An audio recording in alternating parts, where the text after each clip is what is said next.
Welcome to the OmniTalk Fast Five, sponsored by Takeoff and the A&M Consumer and Retail Group.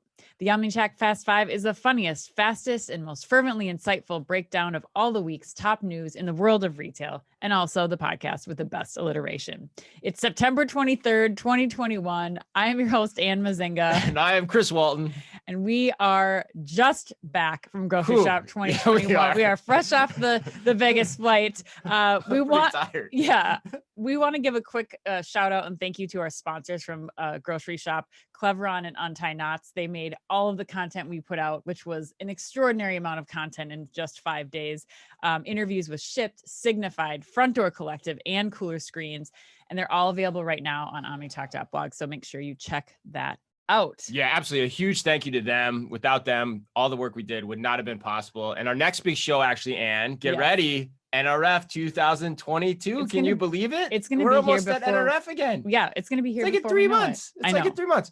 But we're going to take to the Big Apple. And if you're interested in being part of our work out there, being a part of our work, I should say, out there, or you have a company that you want us to interview, hit us up. We're only probably going to do about 4 podcasts probably at NRF this year. So if you're interested, definitely let us know right now. We're always on the lookout for really good and exciting companies and always looking for help and support of our work too. So, Ann, yes, we got a lot to cover today. This is a fun show. There's some good topics this week. We have some amazing topics this week, especially coming off of just some of the things we heard at Groceryshop. There were tons we got of to announcements. recap Groceryshop too, right? Oh, absolutely. Absolutely, right? Yeah. What were your thoughts, Chris?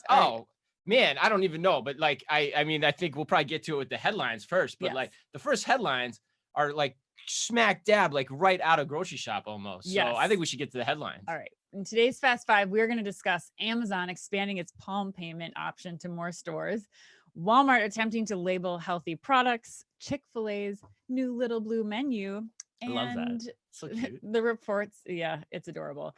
The reports of high-tech dressing rooms in Amazon's new department store. Yes. But first, we're going to take off with our Groceryshop recap and the key trend coming out of the show, the ever-growing delivery wars. So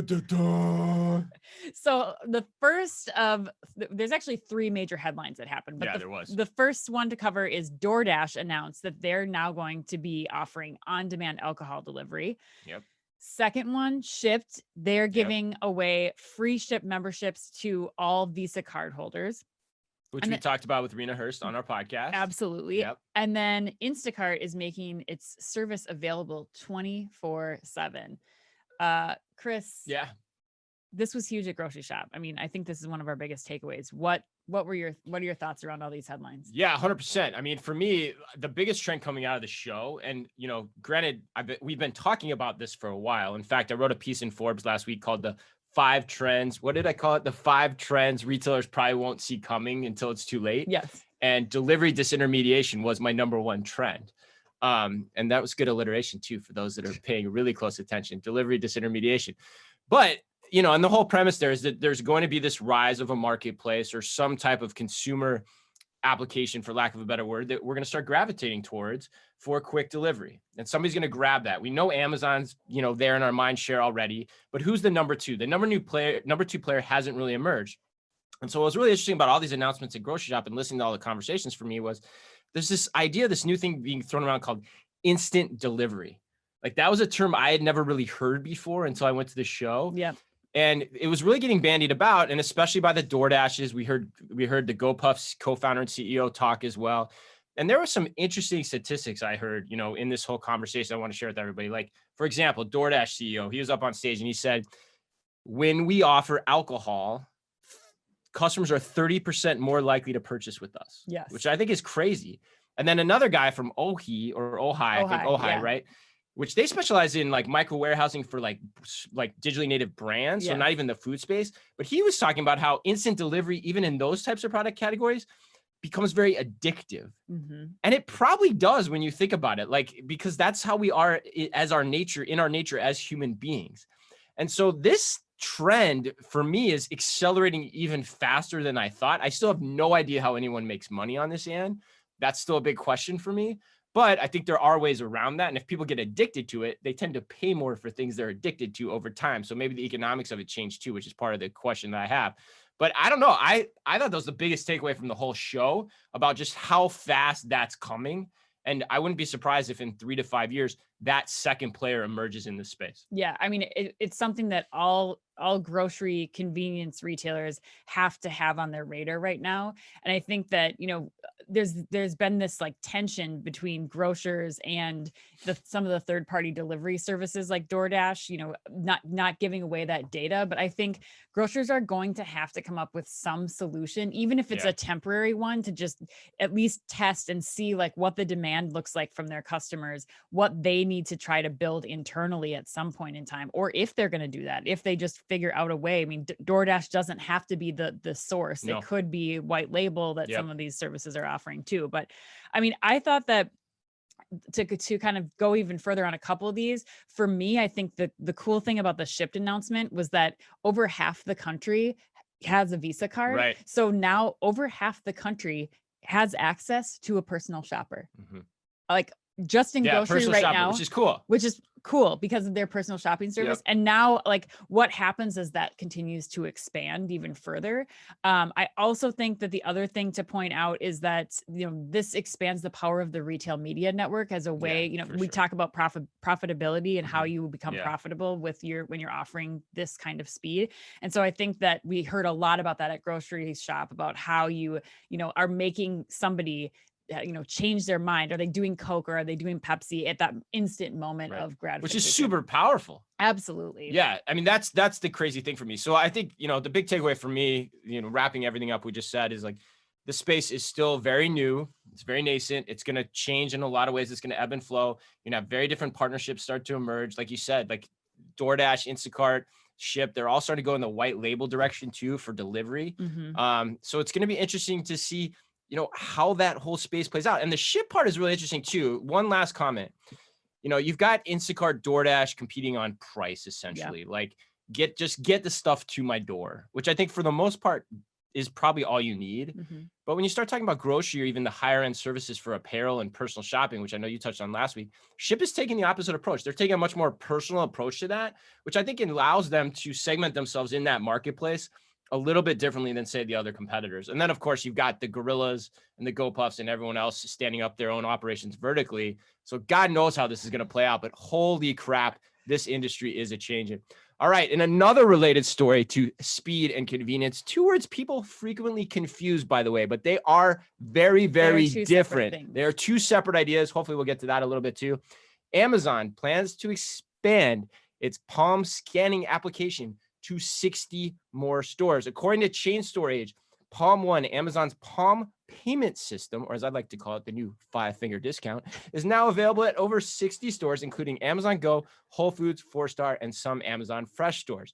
Remember, too, it is super easy to use. You insert your credit card, Amazon scans your palm, and voila, and you are good to go. Now, Ann, you got a pretty uppity question on your panel this weekend, slightly dismissing Amazon Go because it requires an app scan to enter the store. Yeah. Please, if you will, tell the audience how you politely responded to that question in light of this story. Well, I said simply that you could also scan your credit card, which the same thing applies for this Amazon Palm One. I mean, people know that I usually have my Amazon tinfoil hat on, but this is one thing where I'm all in. I mean, I will give Amazon my pupil if I have to. I don't care what it is, but the very idea that I can now pay for my groceries, I can get into a concert. They're licensing this technology to like Red Rocks Amphitheater so that you could get into a concert one time. You have to scan your credit card in and get your palm read, and then you're done. There. You're done everywhere in the world. Oh my God. I absolutely love this. And I think that,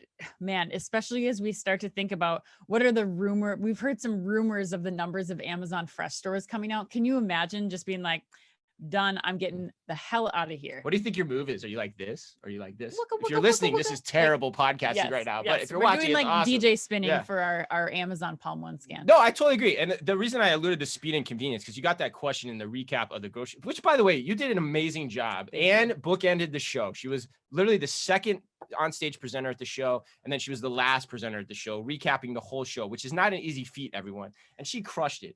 And one of the questions you got was the dichotomy between speed and convenience. And honestly, like I take umbrage with some of the things that were said, because those two things are really different, but everyone's conflating them together. Because speed is about how quickly you get it. It's about immediate gratification. Convenience isn't always about that, because it isn't necessarily that you want something fast to be convenient. The thing I love about the Palm, though, is it makes it fast in terms of the shopping experience when you're there, but it also makes it more convenient, because if you have kids, you don't have to take out your phone. There's all these aspects of the convenience side of it too that are really important. And Amazon is the master at that. Doesn't even matter about kids. Like, you're going to be carrying your own bags out of here. So Right. now, like, when you're carrying your own bags out of the grocery store because you're done, like, you're just putting stuff in as you go along, 100%. like scanning out and you're done. Like, 100%. amazing. Love this. Amazing. This. Yeah, love it. I can't wait to try it, actually. I know. There is one in Minneapolis. Did you see that? No, really? Yeah. We're going. Because they're putting this in Whole Foods. They're putting this in we're going. the Amazon Fresh stores. They're putting this in 4-star. They're putting it in Yeah, we're going. It's everywhere. We're going. Okay, well, let's get to headline number 3 before I absolutely jump out of my skin. Have an embolism. We've had enough of those on this show. That's right. Only one for 2021. Right.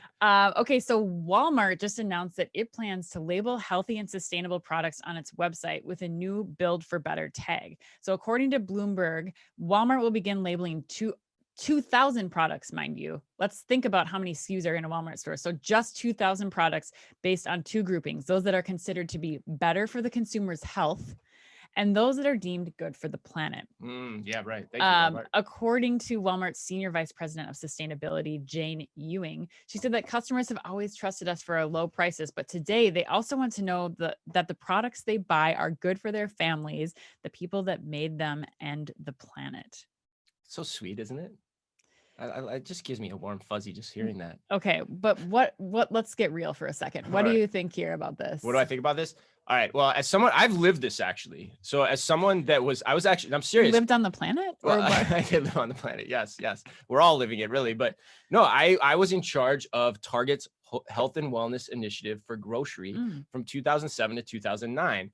And this topic of rating food came up. At the time, we were looking at a system called NuVal. But the more we got into it, the more complicated it became, because I can't imagine. the classifications become impossible. Like, we were joking on the plane, like, what's orange juice? Is that healthy? What's a banana? Is that healthy? Red meat, tofu, like all these things that you think are healthy, but may not be. Right. So it gets really confusing. But the thing that I have about this that bothers me the most is it just seems really inauthentic. Like, you know what, Walmart? I'm going to throw down the gauntlet here. You know, it'd be better. Why don't you label all the things in your store that aren't healthy? Right? Like, why don't you really stand up for everyone and like get rid of all the big CPG brands that are, probably honestly promoting pretty unhealthy food, quite honestly. Never gonna happen. The delineation of what's unhealthy for you is probably a lot easier to understand than what is. The whole thing is kind of stupid when you think about it. And I don't think Walmart should classify unhealthy and healthy. Like, the point is, like, just be who you are. That's what people expect of you. Don't try to take credit for something that you probably aren't. It just doesn't land right for me, this announcement, in any shape or form. Yeah, I agree. I mean, this is kind of this came up so much at Groceryshop. I can't tell you the number of companies that are out there that are doing like shop by diet. And like, even in some of the panels we were in, they were like, well, I need to know what, keto, where the keto products are in the grocery store. And I guess I understand that this is a benefit to somebody, but I think that the bigger benefit to the consumer is in the scenario where you have somebody else picking the groceries for you. Like, I think that filter makes sense if I'm like putting that on my Instacart or Shipt profile. Like, hey, if you're going to do a substitution, I'm keto, I'm whatever, like, giving them the direction in that kind of scenario versus like going through the exhaustive effort of trying to like label products and invest all this time. And all these resources. The other thing too, and that's what you're describing is 100% black and white. Like, it's keto, gluten-free, like that stuff's black and white. When you start going into gray areas of what's healthy, right, or good for the environment, right, like, we don't ship it, but God, it takes thousands of gallons of water to make it. Like, it's just so gray, right? And I don't think Walmart has the position of authority to do this. Yes. That's my point. When they're in bed with so many other things that are antithetical to this. Yeah. And that's my point. Labeling 2,000 items in the 100,000 plus items in your store amounts to nothing. Yeah. And this is more PR from Walmart. They are just on this train each and every week. All right, enough of my diatribe on that. Headline number 4, Ann, is that this is cool. I fought for this story, Ann. You didn't like this story, No. but you know who did? A&M. And I can't wait to put you on the spot with this one. Headline number 4 is Chick-fil-A plans to launch a new delivery-only concept called the Little Blue Menu. And here's the gist, or some might say the grist. According to QSR, set to debut in fall in Nashville, Tennessee, Little Blue Menu will showcase 3 new virtual restaurants, as well as Chick-fil-A's typical fare.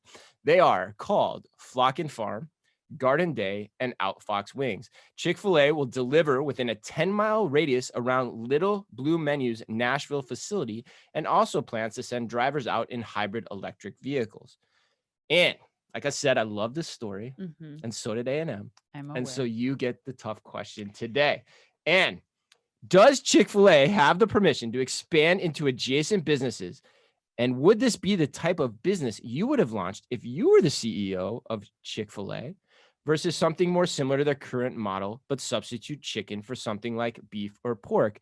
Maybe, and A&M's really bringing it here, something called pulled pork-a. That is, by the way, the greatest question of all time through our friends at the A&M Consumer Retail Group. Pulled pork-a. I love it. Pulled pork-a. Put an A on it. Is that how we're going to roll Chick-fil-A? That's how we're rolling it. So here's the thing. As much as I'm like kind of over this whole, like, we're just going to throw a bunch of stuff on the menu and call it, a ghost. Are you coming around on this? The problem is I can't come up with a good enough argument against it. And so the key point here is that they're going to virtual fulfillment. Like that's the headline for me here. Not that they're expanding their menu. Like we're going into virtual kitchens, which I think makes a lot of sense. People rave about their delivery that they're already doing out of their existing stores.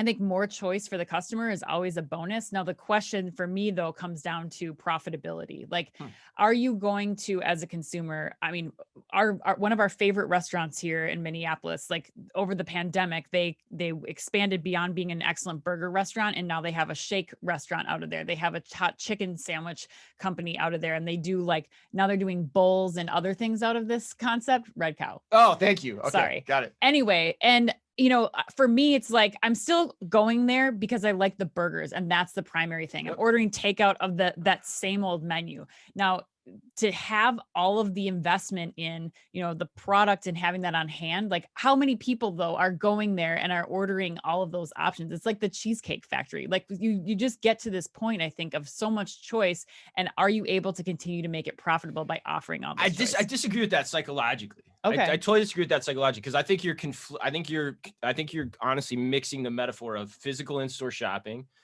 or physical in-store eating with how you're experiencing things online. When I agree, like Cheesecake Factory, you go in, the menu's big, it's overwhelming. That's not what's happening here, because online you're filtering all that out in terms of what you want to look at and explore. And all these concepts are standalone too. So they're not going to necessarily, put them all together all the time. But I think what I love about it is, 1, it's an easy way to experiment with new menu items. 2, it's a page right out of the Kroger book, which we talked about last week, which is expanding into markets without needing a physical presence. And there are probably a lot of places where Chick-fil-A still is questioning whether or not it needs to have a store, whether it wants to go into that market. There's a lot of people that are rabid for Chick-fil-A. When they go into the town that has a Chick-fil-A, they'll eat it like crazy. Like, I can remember people going to Denver for the first time, like, I'm getting some Chick-fil-A. And I'm like, what? Okay, fine. You want to get Chick-fil-A? Or like we did with In-N-Out Burger. Yeah. Like, imagine if In-N-Out Burger did this in Minneapolis. Like, now you like that idea, right? Like, I do. I love the idea. So like, and then you get the experimentation. So I just think it's really cool. The only question for me is like how they're working it out with the franchisees in the areas where the franchisees operate. Like, are they getting a cut? Are they doing it outside of their zones? Yeah. Because the franchisees are really important to Chick-fil-A in terms of how it operates. Like, there's some of the best run stores out there. That's because of how they manage that relationship, I think. But I don't know. Last word. Testing is one thing, but you still have to, I guess I still disagree with you. Like, you still have to buy all the inventory to fulfill all of the orders that are on that menu. Yeah, for sure. So you're still, if people aren't going to be buying across that, like your examples are saying, I'm going for Chick-fil-A, I'm going for In-N-Out Burger. Like, yes, you're going for those things, but I'm saying, like, if they don't see the demand across all the places, like A&M is asking, like, do they have the right to expand into all these categories? I don't know that it's going to be successful for them. I don't know either, but like food ingredients scale fairly well, right? And so the Chick-fil-A is still the master. They're still offering Chick-fil-A out of this facility, right? So, time will tell if they get other interest in those other product categories. But again, the ingredients are probably pretty similar. So if you think about it, being able to, if you can scale this, which again, who knows, it's just an experiment. Yep. I think it's pretty cool. All right, let's move on to headline number 5. All right. So the Wall Street Journal is reporting that Amazon's new department store will showcase its apparel brands and have special high-tech dressing rooms. So one idea that has been tested is for customers to scan a QR code of items that they want to try on via their app and their phones. And then associates will bring that item and place it in the fitting room in advance of my, the end of my shopping tour. Once they're there, customers can ask for more items using a touch screen, which also may be capable of recommending additional clothing items based on pieces that shoppers liked. The rooms can use sliding doors for associates to bring more clothes without seeing shoppers, and robots or other forms of automation could eventually be deployed in the stores. Chris. Yeah. Had some deja vu when I was reading this story. No, me too. Yeah, scary deja vu for me. Yeah. What are your thoughts on this, though? Are you in for the high tech? I have a feeling we're going to disagree on this one too. Okay. I have a feeling I am not in on this. Actually, I hope this report is decidedly not true. In fact, there was a quote in the article. Yeah, no, I'm serious. There was a quote in the article that said, "quote The plans aren't completed and could change." End quote. And I freaking hope that is true. As you said, as someone who spent over 2 years evaluating, even designing virtual fitting rooms, it is a really complicated endeavor, fraught with friction points all along the way that can make things a lot crappier for the apparel shopper. I would actually like to see Amazon go really boldly here and open a department store with no fitting rooms at all. Because I would argue, and I have argued, that the place where I think the sweet spot is for this is the off-price merchandising, the Nordstrom's racks, the Ross stores, and that kind of thing. Which I would argue that too, the fitting, and you got to correct me if I'm wrong here, but the fitting room part of that experience is not that important. It's about getting the deal, the treasure hunt find. And if you're facilitating returns every time you come in and out of that store, I'd just be like Amazon, be like, hey, you know what? Just buy whatever you want, return it. We'll put it back on the shelf at a discount. It's fine. Whatever, cool. That's awesome.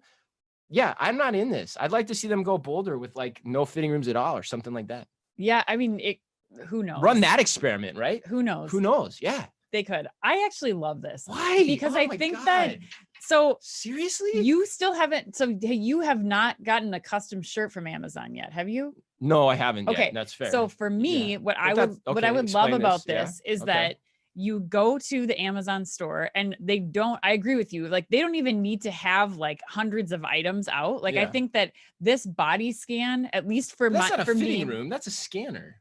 Well, yeah, but you're doing it you could do it in the fitting room. I guess. Just let me finish.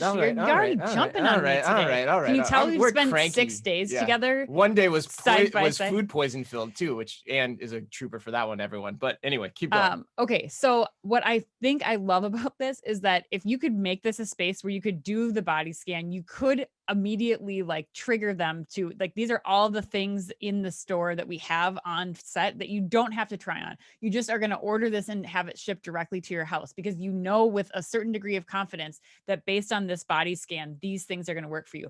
Also, this is about Amazon's own brand play. And we know that they're getting into, like, when they did the custom t-shirt designer, they were already expanding into other things like leggings, dresses, tops, all these other items that I think going in, it gives you a reason to go into the store. I'm going to go in and have my more accurate body scan than I can do at home. And now the entire catalog of Amazon product opens up to me with that application. Fine, time out. I don't disagree with that idea. That idea is cool. That's not the idea that is talked about in the article, though. That's totally separate. Well, so, like, there's no clear cut. I'm saying this is you're hypothesizing expansion. What it should be, not commenting on what this is. Yes, but I believe that there's no reason why they wouldn't have the body scan as part of that mirror. I hope so too. I actually hope it's just that, right? Like, I mean, yeah, okay, you got me on that. I agree with you. The body scan functionality, if I could go there and do it and it's easily set up for me instead of having to download an app and figure all that stuff out, 100%. I'd love that. But the virtual try-on and the sliding doors where people are working behind the scenes and robots are delivering me product, like, no, Amazon, that's too much. Like, I'm sorry. I don't know. I feel like the other interesting point of this story is that they are trialing this in San Francisco and Columbus, Ohio. Gap's headquarters, and Victoria's Secret, L Brands, that's I never thought about Abercrombie. That. Talk about they've already beat Walmart in doing the most apparel sales of any retailer. Now they're ultimate distraction in your backyard. Exactly. All right. Are you ready, Chris, to get to the lightning round? We've somehow made it through the podcast. Absolutely. Let's roll through this too. Okay. Let's do it fast, lightning. All right. That was our lightning. More good podcast radio sound effects. Oh, that sounded like a lightning strike for sure. Yeah. Yeah, right. Okay. Okay, Chris, Cameo launched 15-minute calls with your favorite celebrities. Who are you setting up your first Cameo call with? I like Minka Kelly on speed dial, please. I don't know Minka Kelly. You don't know Minka Kelly? Friday Night Lights? Oh my God. Yes. Okay. I guess I just didn't know her name. Sorry. That was right. I know.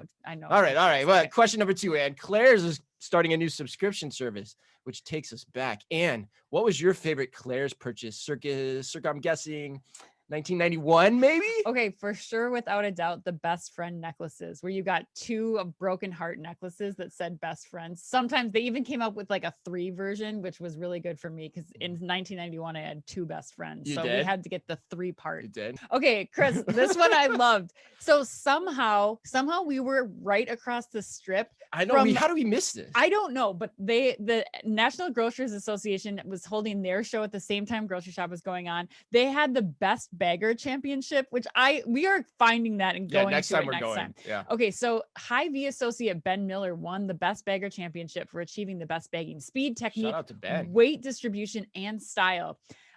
You graduated from HBS and then immediately went to bagging groceries at Target in Wyoming. Yes. In the world of self-checkout and just walkout technology, do you have any tips or top 3 things that we should all consider when bagging our own groceries? That is a really good question. And yes, I am a Harvard MBA who bagged groceries for a living after my degree. I think number 1, you should always bag it. And that is a good rule in life for many, many things, not just groceries. Number 2, you always got to watch out for the glass jars, and the glass they're just really problematic in the bagging schema because they can clank around and break. Like the broken jars of pasta sauce, not broken a good glass thing. everywhere. It ain't about the money, Puff. I just don't care. Remember that song? I don't, but I'm glad that you do. And number 3, God, I have no idea. I gotta come up with something on this. Put the bread on top. Yeah, put the bread on top. That's a good one. Put the loaves where it's gotta go. All right. Question number 4, Ed, get me out of that one. What was your favorite grocery shop moment? Easily when John Quincy Powell, who is 100%. at 7-Eleven in charge of their e-commerce and fulfillment team, came up and he was like, "Hey, I love the show." Yeah. John, that made our just whole grocery shop. That was so kind. And thank you. That was great. Yeah, and John wasn't the only one that did that too at the show. So thanks to everyone that came up to us. He was probably the most memorable one because he totally caught us off guard. And thanks to him, and thanks to everyone that just showed your support for all the work we've been doing for this past year. All right, happy birthday today to Anthony Mackie, aka Papa Doc, Mary Kay Place of 80s movies fame, and one of the most underrated actors of our time, the great George Costanza himself, Jason Alexander, who turns surprisingly only 62 today. Wow. So happy birthday to him. Way to go, George. Yeah. Remember, if you could only read or listen to one retail blog in the business, make it OmniTalk. Our Fast 5 podcast is the quickest, fastest rundown of all the week's top news, and our twice weekly newsletter tells you the top 5 things you need to know each day, and also features special content exclusive to us and just for you. And it's all within the preview pane of your inbox. You can sign up today at www.omnitalk.blog. Thanks as always for listening in. Please remember to like and leave us a review wherever you happen to listen to your podcast or on YouTube. And of course, as always, be careful out there. The OmniTalk Fast 5 is brought to you with the help and support of the A&M Consumer and Retail Group. The A&M Consumer and Retail Group is a management consulting firm that tackles the most complex challenges and advances its clients, people, and communities toward their maximum potential. CRG brings the experience, tools, and operator-like pragmatism to help retailers and consumer products companies be on the right side of disruption. And Takeoff. Takeoff is transforming grocery by empowering grocers to thrive online. The key is micro-fulfillment, small robotic fulfillment centers that can be leveraged at a hyper-local scale. Takeoff also offers a robust software suite so grocers can seamlessly integrate the robotic solution into their existing businesses. To learn more, visit takeoff.com.